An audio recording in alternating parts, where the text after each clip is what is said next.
जी जी भाई। आए हम सब खुदा उनके जोर अपने सर को झुकाएं। Excuse me. कदूस कदूस कदूस रब्बुल फाज ज़मीन और आसमान के पैदा करने वाले खालिक और मालिक प्यारे खुदावन, शुक्रगुजार हैं जिंदगी के लिए और जिंदगी की तमाम बरकतों, नेमतों और बख्शों के लिए जो आपने हमें अता की हैं। आसमानी बाप, हम इस लायक नहीं कि आपके हजूर आपके कदमों तले आए। ये आपकी मोहब्बत, प्यार, मेहरबानी और शफकत है। इस वक्त लम्हा घड़ी के लिए शुक्रगुजार है कि खुदावंद हम सब मिलकर आपकी हम आपके तारीफ, आपके जलाल के लिए गीत और ज़बूर गा सकते हैं। तमाम परस्तारों के लिए शुक्रगुजार है खुदावंद, जिन्होंने दिल से, रूह और जान से खुदावंद आज प्रस्तुश को किया और इस तख्त को सजाने में खुदावंद रहनुमाई की है।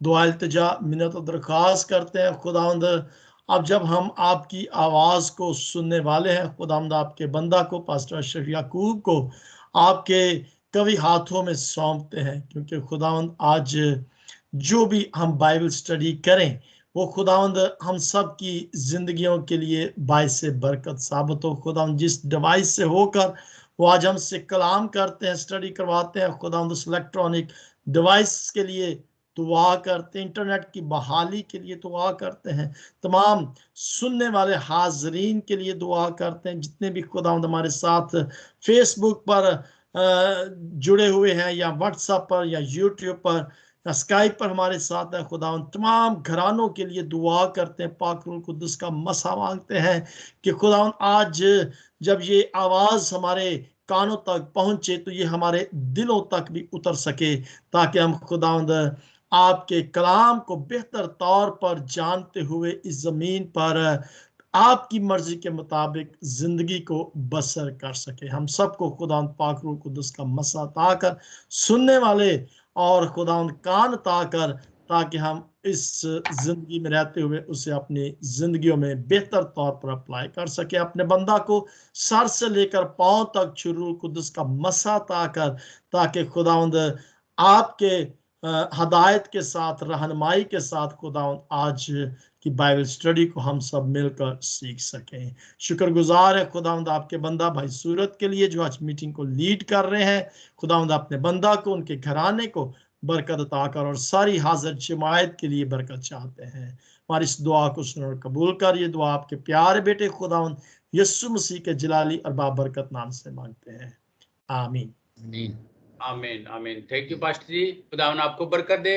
और हम पास्टर अशरफ याकूब को दिल से वेलकम कहते हैं। पास्टर जी आप आइए और हालेलुया। थैंक यू पास्टर जी। आप सबको मसीह यस्सु में सलाम। और एक बार फिर आप सबके साथ होकर मुझे यकीनन दिली खुशी है। और आज हम बड़े अहम सब्जेक्ट की तरफ बढ़ रहे हैं। अमाल में सबसे ज़्यादा बात जो आजकल की जाती है वो गैर ज़बानों के नज़ूल की है। एक ऐसा सब्जेक्ट है जिसमें बहुत मुख्तलिफ लोगों की मुख्तलिफ राय पाई जाती है। और फिर बाइबल मुकद्दस क्या कहती है, मैं आज उसी की रूह से बताने जा रहा हूँ। मेरा अपना नजरिया या किसी और का नजरिया इसमें कारआमद नहीं हो सकता, क्योंकि सबसे बढ़कर हमारे लिए मुकद्दम बाइबल है। जो बाइबल की तालीम है वो सबसे बढ़कर है। तमाम कलीसियां, तमाम की जाती तालीम जो है वो इससे मुख्तलिफ है, हो सकती है, लेकिन बाइबल जो है वो हमारे मसीहों के लिए मशले राह है। आज आप दुनिया के हालात जब देखते हैं तो आपको पता चलता है कि दुनिया, मसीही दुनिया खास तौर पर, पस्ती से पस्ती की तरफ जा रही है। उसकी बड़ी वजह क्या है?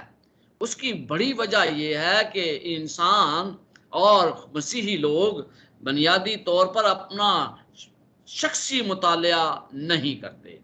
शख्सी मुताले का अदम रुझान पाया जाता है। और मैं आप पास्टर जान अच्छी तरह जानते हैं कि मैं हर रोज जूम की मीटिंग सिर्फ इसलिए करता हूं कि लोग इस बात को जाने और वो शख्सी मुतालिया की तरफ बढ़े। शख्सी मुतालिया उनके लिए कितना जरूरी है। अब रूहानी मसाइल को समझने के लिए मसीही लोग जो हैं वो क्या करते हैं, वो दूसरे लोगों पर इंसार करते हैं। मिसाल के तौर पर पादरी साहबान, एल्डर साहबान और फिर मसीही तबके के पढ़े लिखे अफराद पर इंसार किया जाता है।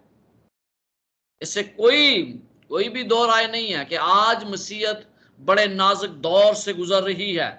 जो मसाइल मसीहत को दरपेश हैं उन पर गोया किताबें तहरीर की जा सकती हैं। बहुत से मसाइल आज कलीसिया में हैं जिनमें मजहबी फिरकावारियत, गुर्बत, नाखवानदगी, अनपढ़ लोग, जराइम, जंगो जदल, धोखाधड़ी और हसद जैसी ऐसी बीमारियां पाई जाती हैं मसीही तबकों में, जो मसीही तबकों को तकसीम किए हुए हैं।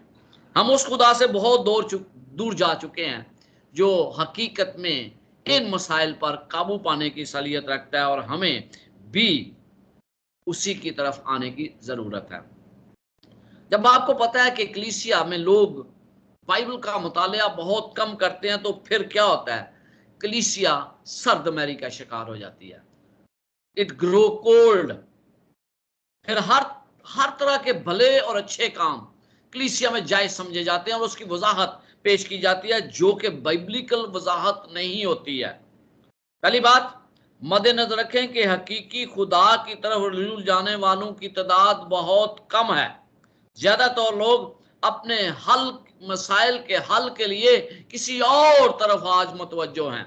वो कोई और ऐसा जरिया ढूंढना चाहते हैं कि हमारे मसाइल जो हैं वो हल हो जाएं।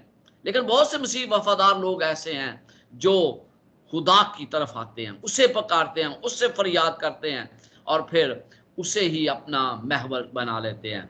इस तरह के हालात में हमें क्या करने की जरूरत है? इस तरह के हालात में मुझे शख्सी तौर पर गवाही देने की जरूरत है ताकि हम अपने अंदरूनी इख्तलाफात को भुला दें और फिर अंदरूनी आग को दुनिया के हालात की वजह से बुझने ना दें।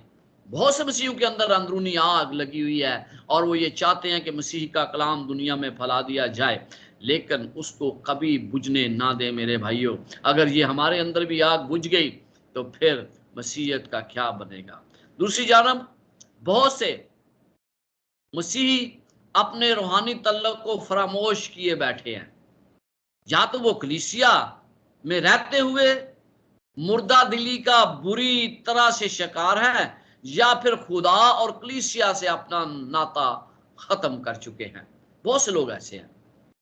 एक और तरह का ग्रुप अपना रद्द अमल यूं जाहिर करता है कि वो कलीसिया में रहता है, कलीसिया में बड़ा मुर्दा दिली से हिस्सा लेता है, कलीसिया के मसाइल पर तवज्जो देता है, लेकिन खलूस उनमें नहीं पाया जाता और फिर वो हर तरह की तंजीम से नाखुश हैं। कलीसिया के अंदर जो तंजीम पाई जाती है उससे नाखुश है। हमारे जहां रूहानियत का लबादा ओढ़ कर लोग खुदा की ताकत से आरी हैं, लोग कलीसिया में रहते हैं, कलीसिया के कामों में हिस्सा लेते हैं, लेकिन रूहानी तौर पर उनके अंदर कोई ऐसी बात नहीं पाई जाती कि हम उन्हें मसीह कह सकें। वो रूहानियत का लबादा ओढ़कर खुदा की ताकत से आरी हैं, उससे खाली हैं। इसलिए वो कलीसिया या तंजीम से अपना तल्लक ही कता कर लेते हैं और खुदा की तलाश करने के लिए दूसरे रास्ते तलाश करते हैं। कलाम मुकद्दस में 2 तिमोथियस 3 बाब और उसकी 5 आयत में लिखा है, वो दीनदारी की वजह तो रखेंगे मगर उसके असर को कबूल ना करेंगे, ऐसू से भी किनारा करना। रसूल तिमोथियस और दीगर रहनुमाओं को चर्च में आने वाले खतरात से आगाह करना चाहता था जो कलीसिया को अपनी लपेट में ले सकते हैं। तिमोथियस और हमें इन आयात में बताया गया है कि हमें बराह रास्त ऐसे लोगों की मजम्मत करने की जरूरत है जो दीनदारी की समझ रखते हुए इसके बरअक्स जिंदगी बसर कर रहे हैं। सदियों से नाम के मसीह कलीसिया के रहनुमा अपनी गिरफ्त को कलीसिया पर मजबूती से बनाए हुए हैं, जबकि उनकी जिंदगियों से मसीह की तालीमात का दूर दूर तक कोई तल्लक नजर नहीं आता। सच तो यह है कि हमारी जिंदगी में रूहानी जज्बा और मजबूती की कमी पाई जाती है, हत्ता कि उस वक्त भी जब हम अपने आप को रूहानी तौर पर बहुत मजबूत ख्याल करते हैं। इन हालात में हमें खुदा की संजीदगी से तलाश करने की जरूरत है। हमें उस खालीपन, अख्तलाफात और गुनाह से बाहर निकलना है जिससे बहुत से मसीहों को अपने नगरे में जगड़ रखा है। ऐसे में हमें क्या करने की जरूरत है और हम इसका इलाज आखिर कहां से तलाश कर सकते हैं? मैंने आपको थोड़ी देर के लिए बताया कि मसीही दुनिया में क्या हो रहा है, मसीहत में क्या हो रहा है, मसीह कलीसियाओं में क्या हो रहा है। फिर बेदारी बेदारी जो है हर कोई चाहता है, हर कोई चाहता है कि मुझे बेदार होना चाहिए। खुदा के काम के लिए बहुत से लोगों के दिलों में ये ख्वाहिश पाई जाती है, लेकिन उसकी अहम तरीन बात को भूल जाते हैं। वो उसकी अहम तरीन बात को रद्द कर देते हैं और वो यह दुआ करने में वो वक्त नहीं गुजारते, लिहाजा उनके अंदर बेदारी नहीं आती। हमें याद रखना चाहिए, हर तरह की बेदारी के पीछे दुआ का अमल दखल बड़ी अहमियत का हामिल है।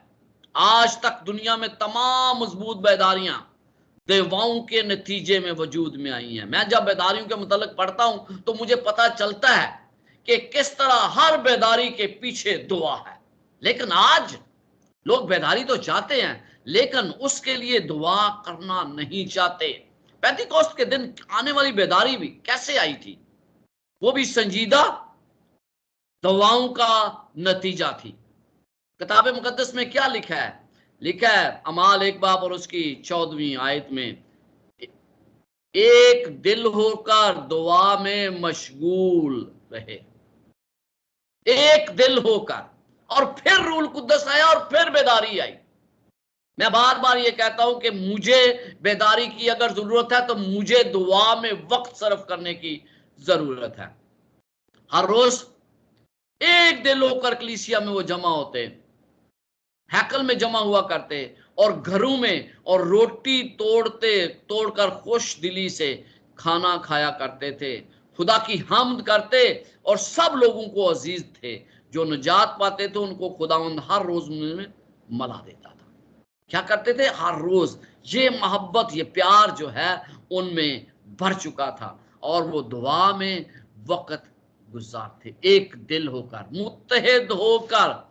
जब उनने यक दिल और मुत्तहिद होकर दुआ की, वक्त गुजारा खुदा के साथ, तो उनमें आखिरी खाने के वक्त में कितनी बड़ी तब्दीली आ चुकी थी। उस वक्त क्या थे? जब वो यीशु मसीह के साथ आखिरी फसा खा रहे थे, उस वक्त उनके दिल क्या थे? वो एक से बढ़कर दूसरे पर बढ़तरी चाहते थे। वो ये चाहते थे कि मैं इस बादशाह में जो मसीह काम करने वाला है, वो उसमें मेरा क्या किरदार होगा। लेकिन अगर आप यहां पर उनके मुकाबले में देखें, जब वो बालाखाना में जमा थे तो उसमें बहुत बड़ी तब्दीली आ चुकी थी और बहुत इसी तरह इस तब्दीली की वजह से खुदा ने उन्हें रूल कुद्दस दिया और बेदारी पैदा हुई। यानी पेंतीकोस्त के वाकया से पहले तमाम शागिर्दों की जमात दुआ में मशगूल थे, वो यक दिल का दुआ कर रहे थे। उन्होंने अपने तमाम अख्तलाफात तर्क कर दिए थे। मौजूदा दौर में ये वाकया हर तरह की अल्हामी बेदारी या तहरीक के लिए तवज्जो का मरकज बना हुआ है।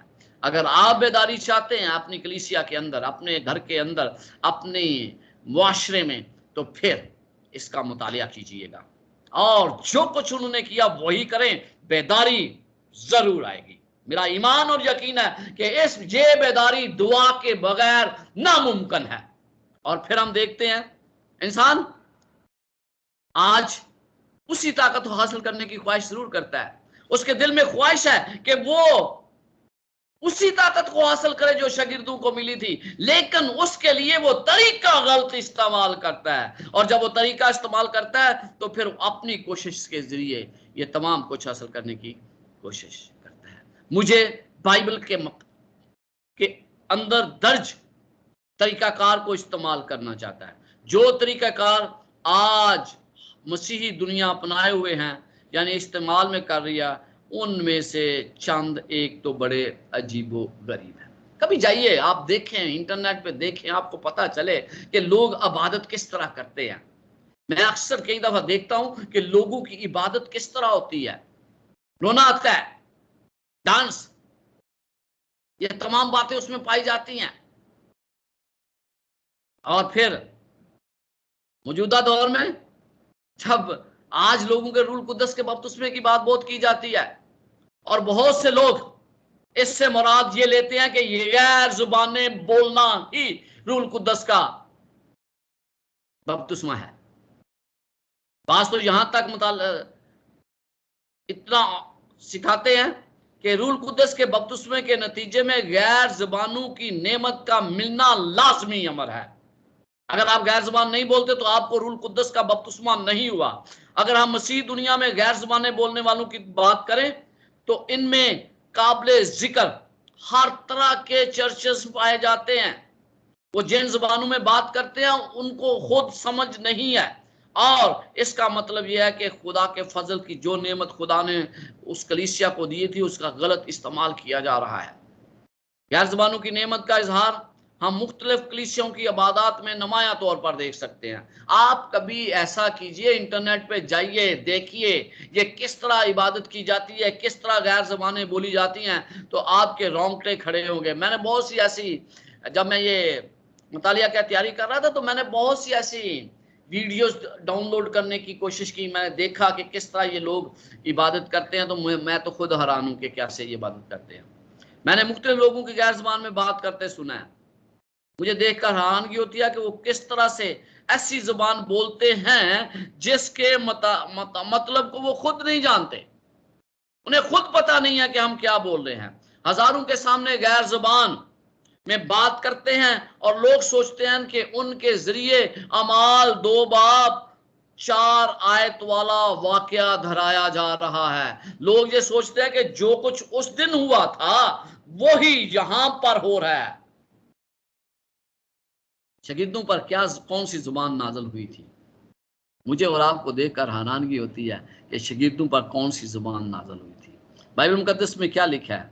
और वो सब रूल कुद्दस से भर गए और गैर ज़बान बोलने लगे जिस तरह रूह ने उन्हें बोलने की ताकत बख्शी। बाज लोग सोचते हैं कि जिन लोगों को रूह कुद्दस का बपतिस्मा मिला है इसके लिए गैर ज़बान बोलना रूह की नेमत की लाजमी निशानी है। अगर गैर ज़बान नहीं बोली जाती तो आपको रूह कुद्दस का बपतिस्मा नहीं हुआ, जैसे मैंने पहले आपको बताया। फिर आपको रूह कुद्दस की नेमत भी नहीं मिली। बास तो यहां तमाम हदूद को पार कर जाते हैं, और वो पता क्या कहते हैं? अगर आपको गैर ज़बान की नेमत नहीं मिली तो आप खुदा की कलीसिया के रुकन ही नहीं और ना ही आप नजात याफ्ता हैं। ये लोग, बहुत से ऐसे लोग हैं जो हमें इस तरह कहते हैं। आप कलीसिया से खारिज हैं, जिसका मतलब यह कि आप नजात के मंसूबे से भी खारिज हो चुके हैं। इतनी हद तक जाना कलाम मुकद्दस के मुताबिक नहीं है। लेकिन अगर हम कलाम मुकद्दस के तालीम पर गौर करें तो रूह कुद्दस का बपतिस्मा गैर ज़बान बोलने से बढ़कर है, इससे कहीं बढ़कर है। और फिर गैर ज़बान बोलना ही रूह कुद्दस की वाहिद निशानी नहीं है। बाइबल मुकद्दस में बताया गया है कि रूह कुद्दस की निशानियां क्या है और जिन पर रूह कुद्दस नाज़िल होता है उनकी जिंदगियां कैसी होती हैं। देखा गया है कि अक्सर गैर ज़बान बोलने वाले दूसरों को कम तर समझते हैं, जो कि मसीहत की नफी करता है, जो उनके मसीहत के शागिर्द होने की नफी करता है। वो जो गैर ज़बान नहीं बोलते उन्हें कहते हैं कि ये कमतर हैं हमसे, और खुद रूहानी बर्तगी का शिकार होते हैं। वो सोचते हैं हम रूहानियत के उस मकाम तक पहुंच चुके हैं जहां दूसरे नहीं पहुंचे। जब हम ईद पेंतीकोस्त के वाक़े की तरफ देखते हैं तो हमें मालूम होता है कि जिन लोगों को रूह कुद्दस की नेमत मिली वो सब एक जगह जमा थे। यहां एक सवाल जहन में आता है, क्या उन 3000 लोगों को जो उस दिन कलीसिया में शामिल हुए गैर ज़बान बोलने की नेमत मिली? क्या उनके बारे लिखा है कि वो हर शख्स जाकर गैर ज़बान बोलने लगा? बाइबल मुकद्दस में क्या लर्जा है? लिखा है जिन लोगों ने उसका कलाम कबूल किया उन्होंने बपतिस्मा लिया और उसी रोज 3000 आदमियों के करीब उनमें मिल गए। अमाल 2:45 आयत है। ये रूह कुद्दस के बपतिस्मा के तहत खुदा बहुत सी नेमतें अता करता है जो गैर ज़बान बोलने से कहीं ज्यादा अहम है। बहुत सी कलीसियां अपने मेंबरान को गैर ज़बान बात करने से रोक देते हैं। क्यों रोकते हैं? एक मुनाद का कहना है गैर ज़बान में बात करना कलीसिया इत्तेहाद और अमन के लिए खतरनाक है, क्योंकि बाज लोग अपने आप को बड़ा समझते हैं और बाज लोग अपने आप को कम समझते हैं, और फिर मजबूत अकायद और कलीसियाई पॉलिसी के लिए भी खतरा है। कलीसिया उससे मुंतशिर हो जाती है। बाज कलीसियां सिर्फ देखा देखी पैरवी कर रही हैं, वो कहते हैं हाँ उनको जुबान मिली है तो मुझे भी मिलनी चाहिए, जबकि वो कलाम मुकद्दस की तालीमात को यकसर नजरअंदाज कर रही हैं। उनकी इबादत में अबतरी पाई जाती है। इबादत का नजरिया जो पौलुस रसूल ने बयान किया वो ये है, सब चीजें, पहला कुरिन्थियों 14 बाब और उसकी 40 आयत में लिखा है, सब चीजें शाइस्तगी और करीना के साथ अमल में आए। अबतरी कलीसिया के अंदर कभी भी पसंद नहीं की जाती और ना ही जमात के अंदर। अगर गौर किया जाए तो पौलुस रसूल ने यह बात हदायत करंथन की कलीसिया को गैर ज़बानों के इस्तेमाल के मतलब हदायत देते हुए कही थी कि सब चीजें शाइस्तगी और करीनिया से की जाए। मसीह दुनिया में आज बहुत से सवालात उठ रहे हैं और बाशौर मसीही इस गमराह कुन हालात में उन सवालों का जवाब तलाश कर रहे हैं। पेंतिकास्त के दिन किस किस मकसद के लिए कलीसिया पर रूह कुद्दस नाज़िल हुआ, हमें उस मकसद को समझना है। क्या गैर ज़बान की नेमत इस बात का जरूरी सबूत है कि खुदा कलीसिया में मौजूद है और इसकी रहनुमाई कर रहा है? क्या पेंतिकोस्त की नेमत यहूदियों और गैर कौम का निशान था या दोनों का? गैर ज़बान की नेमत पेंतिकोस्त के बाद भी जारी रही, अगर रही तो कितनी देर तक? पेंतिकोस्त के दिन जो ज़बानें बोली गई, लोग उनसे वाकिफ थे कि नहीं? गैर ज़बानों के बारे में कलीसियाई तवारीख क्या कहती है? मौजूदा दौर में गैर ज़बान की नेमत क्या जाहिर करती है? हम इस सरमन के जरिए इन तमाम सवालात के जवाब तलाश करने की कोशिश करेंगे, और मुझे यकीन है कि अगर आज नहीं तो एक दो लेक्चर्स में आपको इन तमाम सवालात के जवाब दिए जाएंगे। पहला सवाल, पेंतिकोस्त के दिन रूह कुद्दस का नज़ूल। जब हम इस बात वाक़या को पढ़ते हैं तो हमें अमाल 2 बाब और उसकी 1 से 11 आयात में क्या पता चलता है? जहां पर आपको पता चलता है कि जब पेंतिकोस्त का दिन आया तो सब एक जगह जमा थे। यकायक आसमान से ऐसी आवाज आई जिसे 2 जोर की आंधी का सन्नाटा होता है, और इससे सारा घर जहां वो बैठे थे गूंज गया, और उन्हें आग के शोला किसी फटती हुई ज़ुबानें दिखाई दी, और उनमें से हर एक पर आ ठहरी, और वो सब रूह कुद्दस से भर गए और गैर ज़ुबानें बोलने लगे जिस तरह रूह ने उन्हें बोलने की ताकत बख्शी। और हर कौम में से जो आसमान के तले है खुदा तर्स यहूदी यरूशलेम में रहते थे। जब ये आवाज आई तो भीड़ लगी और लोग दंग रह हो गए, क्योंकि हर एक को दिखाई देता था कि ये मेरी ही बोली बोल रहे हैं। और सब हैरान और तज्जुब होकर कहने लगे, देखो ये बोलने वाले क्या सब गलीली नहीं? फिर क्यों कर हम में से हर एक अपने अपने वतन की बोली सुनता है? हालांकि हम के बहुत सी कौमों के नाम लिखे हुए हैं और आप इसको पढ़ सकते हैं। तो हमें पता चलता है कि ये तमाम चीजें जो हैं ये किस तरह वाक़या हुई। लोग उस वक्त शागिर्द जो है रूह कुद्दस से भर गए और उन्होंने गैर ज़बानें बोलना शुरू कर दी, लेकिन हर एक को अपनी ज़बान में गैर ज़बान सुनाई दे रही थी, और उनको ऐसा महसूस हो रहा था जैसे मेरी ही बोली बोली जा रही है, किसी और की नहीं। तो जब हम इन बातों को देखते हैं तो हमें क्या पता चलता है? रसूल क्या कौन सी ज़बान बोल रहे थे? रसूल अपनी ज़बान बोल रहे थे, और इसके अलावा कुछ नहीं। लोगों को अपनी जुबान में सुनाई देता था। उस वक्त किसकी जरूरत क्यों पेश आई? उस वक्त इसलिए पेश आई कि बहुत से यहूदी यरूशलेम में जमा थे, और यरूशलेम में जमा होने के नाते इतनी जुबानों के लोग, 17 जुबानों के लोग, उनको किस तरह कलाम सुनाया जा सकता था? खुदा ने वो कमी रूह कुद्दस के जरिए पूरी कर दी। मुझे गलत ना समझिएगा, मैं आपको बात बता दूं, अगर आप मुझे रूह कुद्दस की ज़बान की जरूरत पड़े तो खुदा मुझे जरूर अता करेगा, अगर लोगों को मेरी ज़बान की समझ नहीं आए। अगर लोगों को मेरी जुबान की समझ है तो उसमें खुदा रूल कुद्दस मुझे गैर जुबान नेमत क्यों देगा? नहीं देगा, क्योंकि वहां जरूरत नहीं है। फिर ये पहला वाक्य है ना, ये हवाला इब्तिदाई कलीसिया पर रूल कुद्दस के नजूल का हवाला है। बुनियादी हैसियत रखता है कि हम रूल गैर जुबानों की नेमत को समझ सके, क्योंकि इसमें पेंतिकोस्त के दिन का जिक्र पाया जाता है।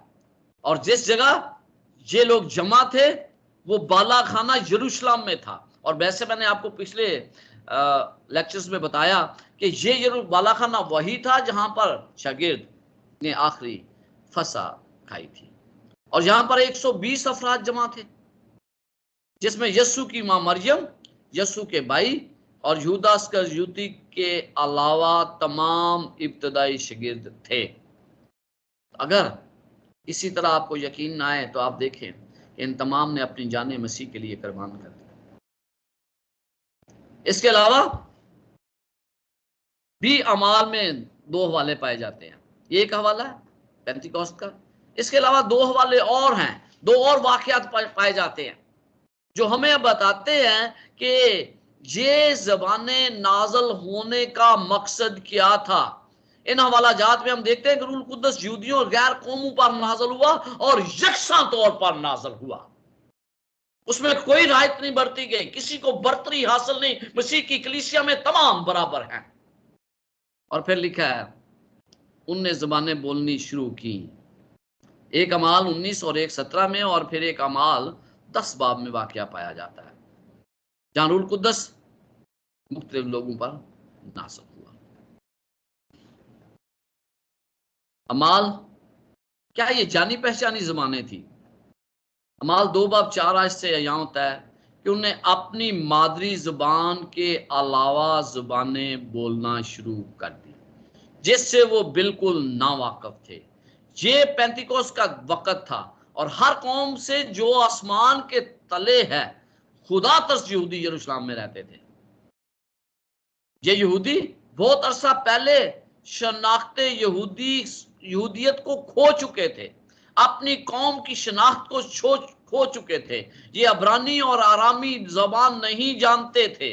जबानों की नेमत की बदौलत उन्हें खुदा की गवाही सुनी और उसी के नाम का प्रचार भी किया।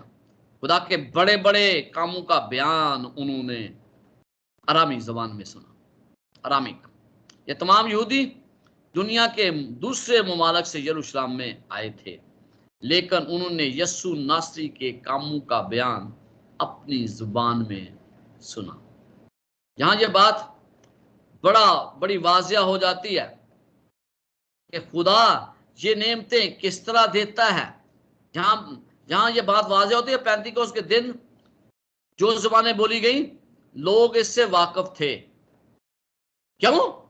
सुनने वाले दंग रह गए, क्योंकि हर एक को यही सुनाई देता था कि ये मेरी ही बोली जा रही है, किसी और की नहीं।